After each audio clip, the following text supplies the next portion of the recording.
पहिल्या कॅबिनेट मध्ये आरक्षण देऊ दिलं का भाजपने आरक्षण? काँग्रेसने 70 वर्ष आरक्षण दिलं का? अरे आरक्षण दिलं नाही त्यांना आवाज गेला पाहिजे असं सांगा. काँग्रेसने आरक्षण दिलं, राष्ट्रवादीने आरक्षण दिलं, भाजपने आरक्षण दिलं. आरक्षण कोण देईल? स्वतः सरकार. फक्त 40 दिवसावर त्या ठिकाणी निवडणूक आली.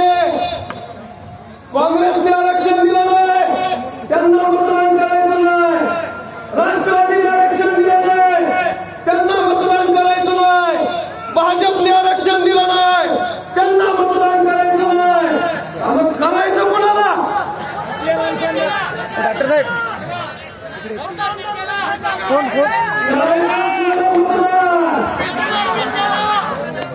आणि धनगर नेत्याचा उभा राहिले. धनगरांची माणसं लोकसभेला विधानसभेला उभी राहिली तर तुम्ही मतदान करणारी करत नाही. करता का तुम्ही मतदान? अरे एका मतदारसंघामध्ये लाख 2 लाख मतं लोकसभेला आहे. पण धनगरांचा नेता स्वाभिमानी सन्मानानं आमच्यासारखा तरुण कार्यकर्ता त्या ठिकाणी लोकसभा विधानसभा लढवायला लागला तर तुमच्यामध्ये कोणामध्ये शंका येते हे निवडून येणार नाही. त्याला कुणीतरी पैसे दिला त्या म्हणून हे उभं राहतंय. तुम्ही मतदान करत नाही. त्या देश तुमच्या ध्यानात येतं, हेलिकॉप्टर ध्यानात येतं, जेवणावर ध्यानात येते, मटणाची ताटं ध्यानात येतं आणि म्हणून तुम्ही मतदान धनगरांच्या मनसाला करत नाही. मला मतदान करणार.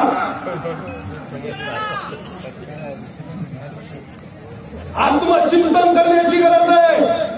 70 वर्ष 2 कोटी धनगर समाज या महाराष्ट्रात आहे. अरे लाज वाटली पाहिजे आपल्याला. लोकसभेत एक खासदार पाठवू शकलो नाही, कधी पाठवला नाही. प्रत्येक वेळेस या नेत्यावर या पक्षावर त्या पक्षावर आपण टीका टिप्पणी करतो. अरे आपण आपलं कधी चिंतन केलं का? धनगरांनी धनगरांचं चिंतन केलं का? हा धनगरांचा शोध आणि बोध घेतला पाहिजे का? अरे बारामतीमध्ये ज्या वेळेस 16 उपोषण करते आपल्या प्राणाची बाजी लावून त्या ठिकाणी शरदचंद्र पवारांच्या विरोधात लढत होते. आम्ही त्या ठिकाणी पाण्याचा घोट सुद्धा घेतला नाही. त्यावेळेस महाराष्ट्राचा धनगर एकत्र झाला. हे सत्य का असत्य? आणि म्हणून आपण आपल्या माणसांना ओळखलं पाहिजे. अरे धनगर समाजाची माणसं आज लोकसभेत विधानसभेत गेली तर धनगरांचा प्रश्न सुटणार आहे. धनगरांचा प्रश्न जाहीर सभा घेऊन सुटणार नाही. धनगरांचा प्रश्न रस्त्यावर येऊन सुटणार नाही. धनगरांचा प्रश्न हा लोकसभेत आणि विधानसभेत जर तुमचे 40 आमदार आणि 8 लाख खासदार महाराष्ट्रातून गेले तर तुमचा प्रश्न सुटणार आहे. बोलणं सोपं असतं. रस्त्यावर उतरायला मी तुम्हाला त्या ठिकाणी चेतवू शकतो. उद्या उतरा आणि महाराष्ट्र बंद करा. त्याच्यात तुमच्यावर ज्या केसेस होणार आहेत त्या केसेस सोडवायला एक सुद्धा भारत घातला येत नाही.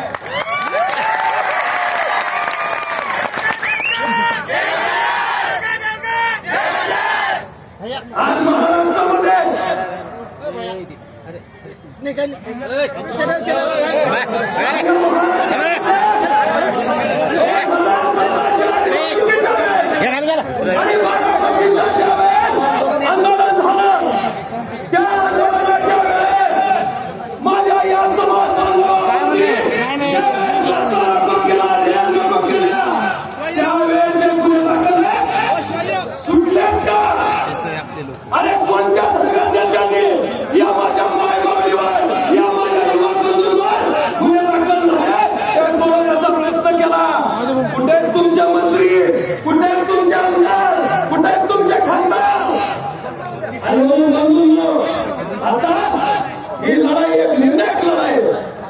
21व्या शतकामध्ये माणसं चंद्रावर गेली.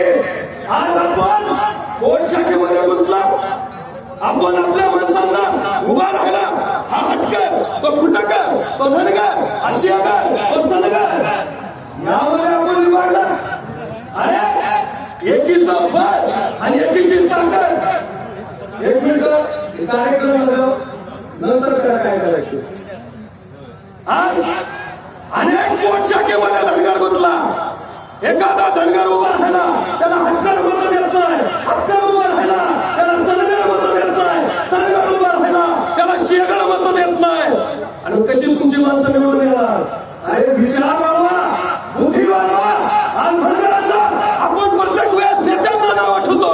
मला कोणत्याही राजकीय नेत्यांना नाव आठवायचे नाही. पण तुम्ही शिकला नाही, तुम्ही अभ्यास केला नाही, तुम्ही एमपीसी यूपीसी परीक्षा दिली नाही, तुम्ही त्या ठिकाणी कलेक्टर तहसीलदार होण्याचा प्रयत्न केला नाही. म्हणून तुमच्यावर ही वेळ आली. तुम्ही जर अभ्यास केला असता, तुम्ही शिक्षण घेतलं असतं. मी म्हणतो आरक्षण मिळलं नाही म्हणून तुम्हाला हे कारण झालं. ब्राह्मणांना किती आरक्षण आहे? का त्यांची माणसं उच्च पदावर आहे? मराठ्यांना कुठं आरक्षण आहे? का त्यांची माणसं उच्च पदावर आहे? याचा कधी विचार करतो आपण? गुजरातला कुठं आरक्षण आहे? वाण्याला कुठं आरक्षण आहे? आरक्षण आरक्षण आरक्षण. अरे ज्यांना आरक्षण मिळलं, बाबासाहेब आंबेडकरांनी दिलं, ती माणसं कुठं आहे? त्यांच्या गावकऱ्यातल्या वाडी वस्तीवरती आरक्षण पोहोचलं का? मिळाला का त्यांना आरक्षणाचा लाभ? म्हणून विचार बदला. आरक्षण हे आपलं संरक्षण करण्याचं काम आहे. परंतु आरक्षण मिळाल्यानंतर तुमचे सगळे प्रश्न सुटतील. या भ्रमामध्ये राहू नका.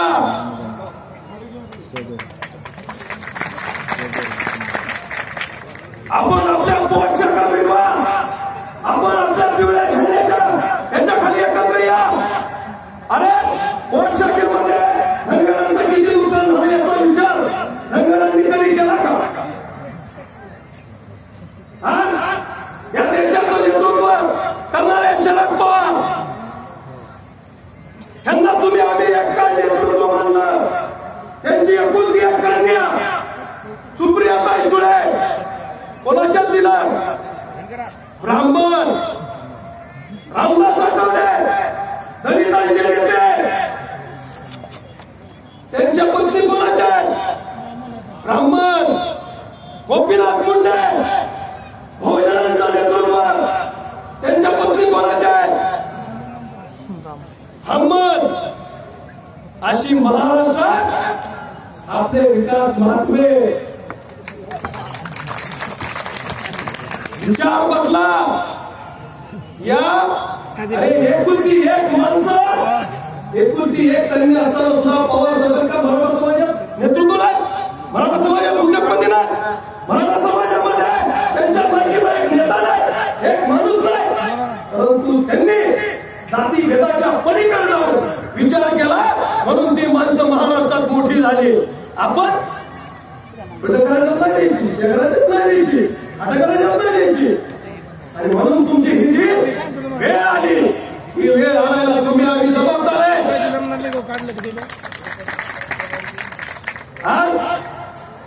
धनगर समाजाच्या आरक्षणासाठी लढण्यासाठी नेत्यांना शिव्या द्यायच्या.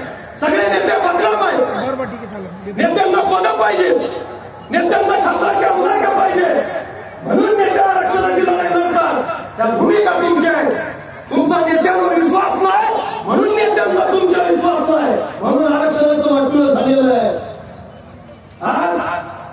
या महाराष्ट्रामध्ये ज्या वेळेस यशवंत सेनेचे आमचे कार्यकर्ते ज्या वेळेस मुख्यमंत्री देवेंद्र फडणवीस यांच्या दालनामध्ये जाऊन अधिवेशन चालू असताना पत्रकं फिरकावली आणि त्यांनी मुख्यमंत्र्यांना सांगितलं एअरपोर्ट जय म्हणला. यशवंत सेनेच्या कार्यकर्त्यांनी पहिल्यांदा अधिवेशनामध्ये जाऊन हात गॅलरी लावून पत्रकं फिरकावली. त्यांच्यावर गुन्हा दाखल झाला.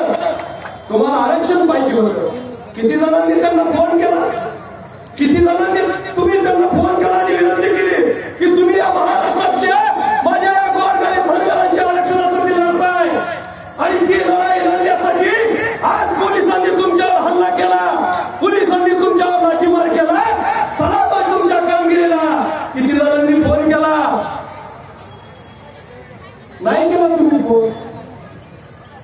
केला. का नाही केला?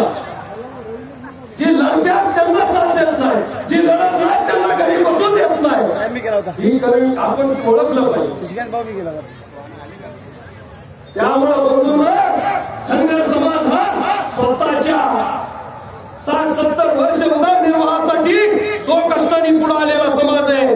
आज आपल्याला आरक्षणाची गरज आहे. आरक्षण आपल्याला या महाराष्ट्राचा राजकीय तख्त गाठायचंय. म्हणून खऱ्या अर्थानं आपल्याला आरक्षण हे मिळवायचंय. कारण या महाराष्ट्रामध्ये, देशामध्ये जर कोणत्याही समाजाचा त्या ठिकाणी विकास करायचा असेल तर बंधूंनो, आपण राजकारणामध्ये आलं पाहिजे आणि जी माणसं राजकारणात येतात त्यांना प्रामाणिकपणे साथ दिली पाहिजे. अरे 70 वर्ष तुम्ही इतरांना साथ दिली, काय फरक पडतील? 5-10 वर्ष आपल्याला व्यासपीठावरच्या नेते मंडळींना साथ दिली होती, काय फरक पडतोय? अरे रक्ताची माणसं नसताना तुम्ही 70 वर्ष डोक्यावर घेतलं, त्यांना लेकरापेक्षा जास्त प्रेम केलं, घरात बायको आजारी, पोरगा शाळेत जात नाही, या गोष्टीकडे लक्ष दिलं नाही. पण निवडणुकीचा प्रचार मात्र त्यांचा पक्का केला आणि निवडून त्यांना आणलं. रक्ता माणसाची माणसं नसताना एवढं करता, आणि रक्ता माणसाची माणसं यासाठी तुमचा जीवाला जीव द्यायला तयार आहे, त्यांना दलाल म्हणतात, त्यांच्यावर विश्वास ठेवतात, ही तुम्हाला इंकायला टिकली म्हणतात. अरे काय करायचं? कसं लढायचं तुमच्यासाठी? कुणी लढायचं तुमच्यासाठी? आणि इतक्या आपल्याला तुम्ही राहणार असाल तर महाराष्ट्रामध्ये धनगर समाज कधीही राजकीय सत्ता गाठू शकत नाही. आज औरंगाबादमध्ये आमच्या जीवाला जीव देणारा आमचा मित्र सहकारी कैलासवासी मनजित कोळेकर यांनी धनगरांना आरक्षण मिळत नाही म्हणून आत्महत्या केली का नाही? किती जण भेटायला गेला घरी? किती जणांनी त्यांना श्रद्धांजली वाहिली? किती जणांनी त्याचं आपल्या आपल्या गावामध्ये बोर्ड लावलं? किती जणांनी शोक व्यक्त केला? अरे स्वार्थी समाज कधीही राजकीय सत्ता गाठू शकत नाही, लबाडपणा करायचा नाही. अरे प्रामाणिकपणे भगतसिंग, छत्रपती शिवाजी महाराज, सुभाषचंद्र बोस यांच्यासारखी माणसं समाजात आहेत. त्या माणसांना साथ द्या, ती माणसं प्रामाणिकपणे ओळखा, तरच तुम्हाला उद्याचं महाराष्ट्रातलं उज्ज्वल भविष्य गाठता येणार आहे. आणि राजकारण आज कोणत्याच पक्षाला मतदान द्यायचं नाही, त्या मतावर मी पण तुमच्या बरोबर आहे. ऐका हिंमत धनगरांची आणि व्यासपीठावर बसलेल्या सगळ्यांची. कारण 25 धनगरांचेच आमदार, कारण 25 लोकसभेच्या उमेदवार आहेत. अरे महाराष्ट्रात वंचित बहुजन आघाडी धनगर समाजाचं नेतृत्व करून या महाराष्ट्रात लाखोचा मेळावा घेतात आणि प्रकाश आंबेडकर धनगर समाजाच्या वंचित आघाडीमध्ये धनगर समाजाचं नेतृत्व करतात. का ताकद नाही तुमच्यात? कारण तुम्हाला सगळ्यांची गणितच बिघडवायच्या, सगळ्यांचं तुम्हाला. अरे आमचं ज्यांनी वाटोळं केलं त्यांचं कसं का वाटोळं होईना? काय फरक पडतो तुम्हाला? 48 लोकसभेच्या जागा धनगरांनी लढवायची भूमिका घ्या. सांगली मधलं गोपीचंद पडाकर राहू द्या, मोड्यातलं उत्तम जानकर राहू द्या, परभणीतलं वडकुले साहेब राहू द्या, आणि बारामतीतलं पट्टे लढायला तयार आहे.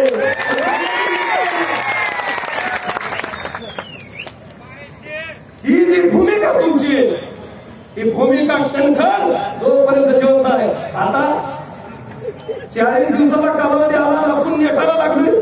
4 वर्ष दिलं नाही. ज्या